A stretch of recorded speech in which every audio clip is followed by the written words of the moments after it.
Last week we started talking about 25,000 mornings, making the most of each day. And I challenged you to be ready because Jesus is coming back.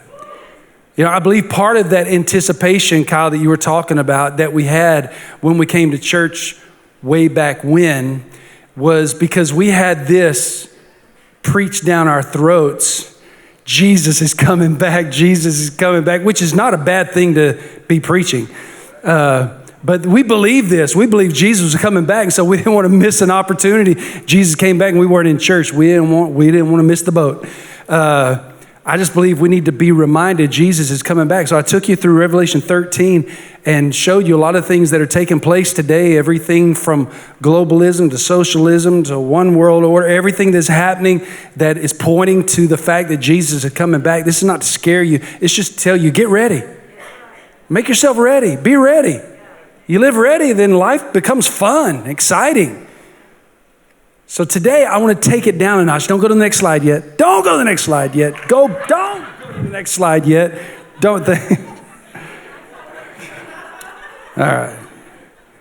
I'm going to take it down a notch. No horns, no beasts, no dragons. I want to challenge you to be kind. Be kind. Just be kind. Just be kind, because if you want to make the most out of each day that we have here on this earth, how do we walk this out? How do we live this out? There are certain things that we just need to do. And one of those things that I really feel like is missing in our culture today is kindness. I think there is a pandemic of the absence of kindness. We've gotten really used to talking to people, and I'm guilty of this, talking to people when I'm in my car. I talk like I shouldn't to other drivers. Do you do that? Never? No.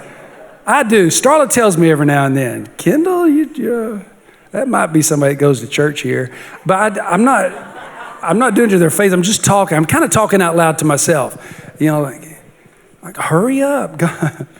Don't stop there. Don't turn there. You know, I talk to people. I shouldn't. But we get used to that enclosed environment, or being behind your computer or on your phone, on social media, talking trash without getting punched in the face. That's where we are today. We just need a few more people to get punched in the face and we'd stop all that. But that is not this message today. No, we shouldn't do that. We're going to talk about being kind.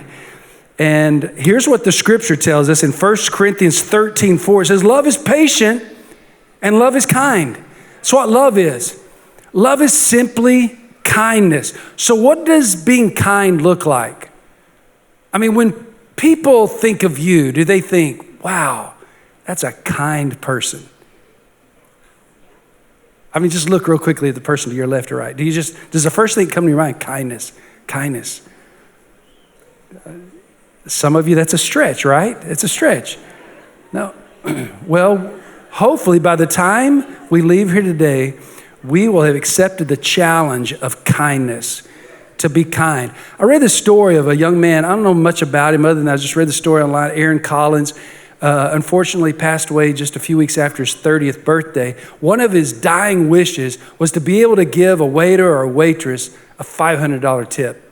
So his brother Seth took up this last wish of his brother and went to a restaurant in Lexington, Kentucky, and videoed the whole thing, where he told the waitress, I think her name was Stacy Ward, and told her, or Sarah Ward said, this was my brother's last wish before he died, that he would be able to give a waiter or waitress $500 tip. I'm going to give you this tip. And it was videoed and it went viral and it hit 1 million views overnight. And then people started giving money to Aaron's wish on this website, and quickly like $30,000 came in. So his brother Seth just kept giving the gift, just kept going around and to hit all the restaurants in Lexington. And then finally the money just kept coming in. So he just kept going, and he went to and gave every single, a waitress in every single state in the United States.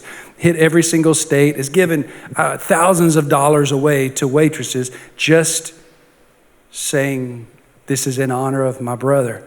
But when they were asked about it, or when he was asked about it, by NPR. He said, people have been programmed to think that good things can't happen. It makes me happy, at least for a few of them, to show them that it can. So I just think if we had more people just showing kindness, it doesn't mean that you have to give somebody a $500 tip to be able to do it, but what comes to your mind when you think of kindness? What does that look like? Webster's dictionary says kindness is favor, it's mercy, it's sympathy, it's compassion, it's goodness of heart. So kindness is basically an expression of love, or love practiced in kindness, love practiced in an action. Now we're going to look at a very, very popular parable that everybody knows to look at what kindness actually looks like, and then take some lessons from it. The parable of the Good Samaritan. Luke chapter 10, begin with verse number 30. It says, in reply, Jesus said, a man was going down from Jerusalem to Jericho. When he was attacked by robbers, they stripped him of his clothes, beat him, went away, leaving him half dead. A priest happened to be going down the same road, and when he saw the man, he passed by on the other side. So too a Levite, when he came to the place and saw him, passed by on the other side. But a Samaritan, as he traveled, came where the man was, and when he saw him, he took pity on him. He went to him, bandaged his wounds, pouring on oil and wine. Then he put the man on his own donkey, brought him to an inn, and took care of him. The next day he took out 2 denarii, gave them to the innkeeper. Look after him, he said, and when I return, I'll reimburse you for any extra expense you may have. When you study this parable, you see there are 3 different responses by people, 3 different responses in this. The first response is the selfish and the unfriendly. That would be the robbers. Robbers who came and had no regard for this man's life, his resources, his well-being, his possessions. Their mind was on what they wanted. They wanted what he had, so they took it. And that's the way a lot of us live our lives, especially when it comes to business and how we want to achieve our goals. We just want to climb up that ladder of success regardless of what it does to anybody else, regardless of what it costs anybody else. We are going to look out for number 1. Number 2, the second response is this, the indifferent and the uninterested. This would be the priest and the Levite. They're making their way down the road. They see the man lying there, and they're just uninterested. They're indifferent. It's like they didn't cause him to get there, but they didn't offer a hand to get him out. They didn't kick him while he was down, but they did nothing to help him in his situation. So they just kept going right on down the road. And that's where a lot of people are today. In fact, I'm going to use this illustration, and I use it kind of cautiously because I recognize it's not a real fair challenge or illustration for us, but we all see people standing on the street corner holding a cardboard sign. Nearly every intersection, you see them everywhere. I'm not here to guilt trip people and say that we should be giving money to every person on the street. We all know that some are legitimate and some are not. And so because we know that some are not legitimate, we tend to not do anything. And that's the way most of us respond. However, the proper response, I believe, for all of us is that you should just listen to the Lord. I think the Lord will speak to you and tell you when you should respond. And if he tells you to do something, then do something. If he doesn't, I don't think you should find it in yourself to try to have money, unless you just really are called to do this, to have money for every person that you come in contact with, holding a sign saying, please help. It's a challenging situation. But having said that, we've all seen the response of people with somebody holding a cardboard sign saying, please help, hungry, I'm in need, whatever.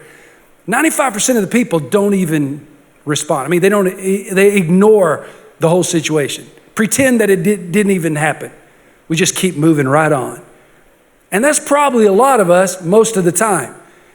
But then some see the need and harden their heart and say, you ain't getting any of my money. You ought to go out and get a job. You know, we get an attitude about it.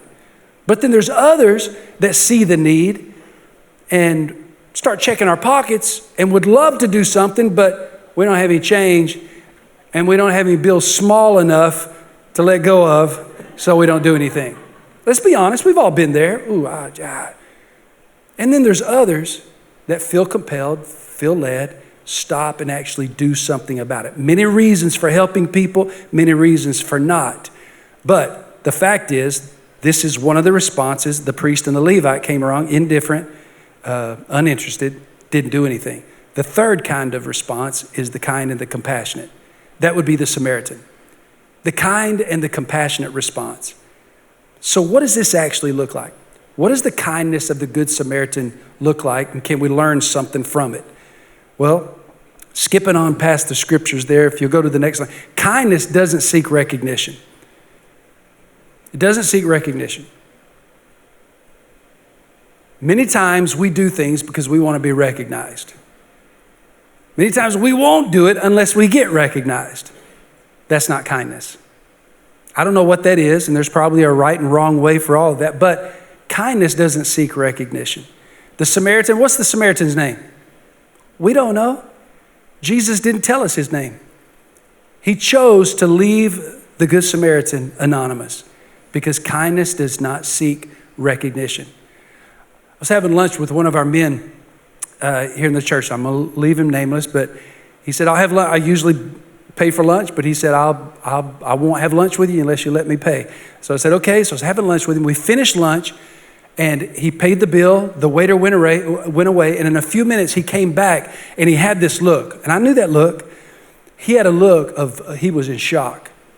And he came back with 2 free desserts, and he said, here, I just want to give y'all these. This is on me. And looked at the man and said, thank you so much. And kind of just humbly backed away. And I wanted with everything inside of me to say, what did you give him? I know you tipped him large because I've never been given free dessert like that and had to go, thank you. But you know what? Had the waiter not responded in the way he did, I'd have never known what happened. He was just being kind. Kindness doesn't seek recognition. Kindness takes action. Think about this. The Samaritan, he didn't pass by or ignore the need. He took action. Kindness is just doing what is needed. There was a little elderly lady that used to always go to the post office and buy her stamps at the post office. This particular day was right before a Christmas rush, and the post office was packed. She was standing in line to buy her stamps. And one of the employees knew that that's what she was there for and went up to her and said, ma'am, you don't have to wait in this long line today. You can actually buy your stamps at that machine right over there if you want. She said, oh, I know, sir. I know. Said, but when I get to the counter, said that young man up there, he's going to ask me how I'm doing. He's going to ask me about my children. He's going to ask me how my arthritis is today. Yeah, I don't want to miss the kindness. You see, kindness doesn't have to be a $500 tip. It could just be a little bit of affection, a little bit of compassion, a little bit of mercy, just a little bit that becomes a magnetic draw that people will push through all kinds of opposition and obstacles to get to. Kindness takes action. Kindness also puts others first. Rather than thinking of themselves, you think of somebody else. You think about this. The Samaritan didn't worry about his schedule for the day. Didn't say, well, I'm on a tight schedule. I just can't stop today. I can't do anything about this. No, put his schedule to the side and put others first. In fact, I didn't ask permission to share this, so if I get in trouble, oh well. But these ladies, which you recognize, Misty and Haley and Starla and Janelle and Kristen and Allie and Destiny and Angela and Kirsten and Sabrina. Happy birthday, Sabrina. Sabrina and her friend Jessica, who's pastor's wife in Byers, Texas. They went down here to Awake, this little restaurant right down the street. And they all decided, this all was right before Christmas. They took up this challenge. A lot of people were doing this online. They took the challenge to all come with a $100 bill to bless the waitress. I'm pretty sure she walked away, if I did my math right, counting those people, with over $1,000 that day. Brenda will never forget that day. I'm pretty sure that was her best shift ever. Why? Because just a little bit of kindness. As with the story of the little lady in the post office, you don't have to have a $100 tip, a $500 tip. You could just ask somebody how their day is. And just show some kindness that makes a difference. But you know what? Kindness also takes risk. Kindness takes risk. Think about the Samaritan. The Samaritan didn't stop to think about, at least the story doesn't tell us, stop to think about whether there were still robbers hiding out that were going to take his things and beat him up and leave him half dead. He didn't worry about that. He just decided to take a risk and show kindness. In fact, that's exactly what God did for us. God took a risk in showing kindness to us by sending his son Jesus, knowing that some of us would not accept it. Some would reject it. Some would deny that it even happened. But yet he chose to show kindness anyway, and that's the kind of kindness that God's expecting us to be able to show. The Samaritan, he risked his finances, he risked his time, he risked his life.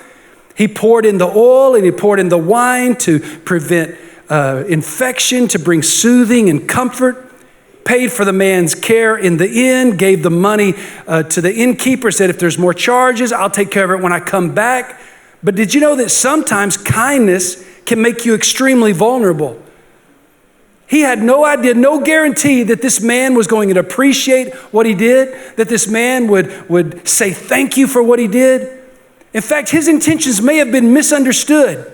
His intentions may have been completely mischaracterized. But he took that chance because kindness takes a risk. I heard this story. It's probably not a real story. I'll say that. But it makes a really good point of a woman who was blind. She hated her life. She hated the world because she couldn't see. But she had a boyfriend who loved her and continued to ask for her hand in marriage. But she said she would never marry him unless she was able to see what this world was like. So one day a pair of eyes were donated. She had a surgery and she was able to see. She saw this beautiful world in all of its colors. And then she saw that her boyfriend was blind as well. But he asked her, says, now that you can see, will you marry me now? And she says, no, I won't marry you because you're blind. And as he left in tears, he said, then dear, just please take care of my eyes. When I hear a story like that, I hear a thought, a parable like that, it makes us realize that sometimes our kindness is not always appreciated. Our sacrifices are not always acknowledged. But does that mean that we shouldn't show kindness? No. The kindness of God shows us that we should be kind regardless of what the response is. You don't calculate what it's going to cost you before you choose to show kindness. You show kindness because it's the right thing to do. So what does the kindness of God look like? Let's talk about the kindness of God just for a minute, and then I'm going to wrap this up. What is the kindness of God like? Well, number one, God was kind to sinners. Jeremiah 31:3 says, the Lord appeared to us in the past saying, I've loved you with an everlasting love. I have drawn you with unfailing kindness. Who was he talking to? He was talking to the Israelites. And worship team, if you guys would come back. He was talking to the Israelites who had rebelled and turned their backs on God. But he was saying, I've drawn you with unfailing kindness. So God's love is extended to sinners, people who have not chosen to follow him or love him or acknowledge him yet, but yet he chooses to love them. So that's the kind of love that we should have as well. God is kind to the ungrateful and the wicked. If you look at the scripture in Luke chapter 6:35, Jesus said, love your enemies, do good to them, and lend to them without expecting to get anything back. Then your reward will be great. You'll be children of the Most High because he is kind to the ungrateful and wicked. Because he is kind to the ungrateful and wicked, we should be kind to the ungrateful and wicked. Jesus doesn't tell us, be kind just to your friends and those who like you, or those who think like you, or those who act like you, or those who believe like you. No, be kind to even the ungrateful and the wicked. And then last, God's kindness doesn't discriminate. Matthew 5:45, he causes the sun to rise on the evil and the good and rain on the righteous and the unrighteous. God's kindness does not discriminate, and neither should ours. Ephesians 4:32 says, be kind and compassionate, forgiving each other just as in Christ God forgave you. When we start thinking about how God has forgiven us, how kind he was to us, how compassionate he was to us, this becomes our model on how we should live our lives towards others. Now, I know we like to justify and we manipulate the terms and we do all kinds of things to make it easy for us to love certain people and to feel justified for not loving others. But at the end of the day, our model is God's love that doesn't discriminate. He loves everybody, and so should we. Tony Campola, great preacher, speaker, author, even a presidential advisor, tells a story of how one day when he used to have to walk to work and walk past several homeless people on his way to work. And many times they would ask for help, and he said he would just ordinarily just keep walking, no response. But this one particular day, as he was walking by, a homeless lady walked out of a donut shop with a steaming hot cup of coffee. Steam was coming up, and they caught eyes, and she smiled at him, and he smiled back at her. And then she said, to his surprise, "Would you like a sip of my cup of coffee?" And he quickly, immediately just responded, says, "No thanks," and just kept moving right on. But got a few steps down the pathway and got a check in his spirit that he was to go back and accept that offer for a sip of her cup of coffee. He turned around, he walked back, and he said, "Second thought, yes, I would. I would love a sip of your coffee." She held it up with her dirty hands. He took the cup, and he took a sip, and he said, surprisingly, "I think it was the best cup of coffee I'd ever had." And then he asked the lady, he says, "Ma'am, why in the world would you offer me a sip of your cup of coffee?" She said, "Well, it's just so good. I thought somebody might want to share it with me and enjoy it along with me. It's just so good. I thought somebody might want to share it with me and enjoy it." That's the way we ought to be with our relationship with Jesus Christ. It's just so good. We ought to share it with somebody and let them enjoy it as well. This thing that we have with Christ, this knowledge that we have of the love of Jesus, the knowing that He has saved us and forgiven us, should make us want to share it. Well, I promise you, you're probably not going to be able to convince anybody to take what you have if it's not offered in kindness. Be kind to one another. Show love to one another. That will be the magnetic draw that people will have towards you. One last story, I'm going to stop. I saw this story online and it just blew me away. This guy, he's a YouTuber. He calls himself Rice Man. This is a U.S. vet. He was standing on the corner holding a sign that said, "U.S. vet in need, please help." So Rice Man he's got all kinds of social experiments online and does pranks online, all kinds of stuff. He goes up to this U.S. vet, and I wish I could have showed you the video, but YouTube will shut us down if we do it. So he goes up to this man, he hands him some change, gives him some change, and hands him a flyer that has a picture of a man on it. And Rice Man tells this U.S. vet, says, "My brother is missing." It's a sign, "Brother missing, call this number." He said, "My brother's missing. If you see my brother, would you have him call me, please?"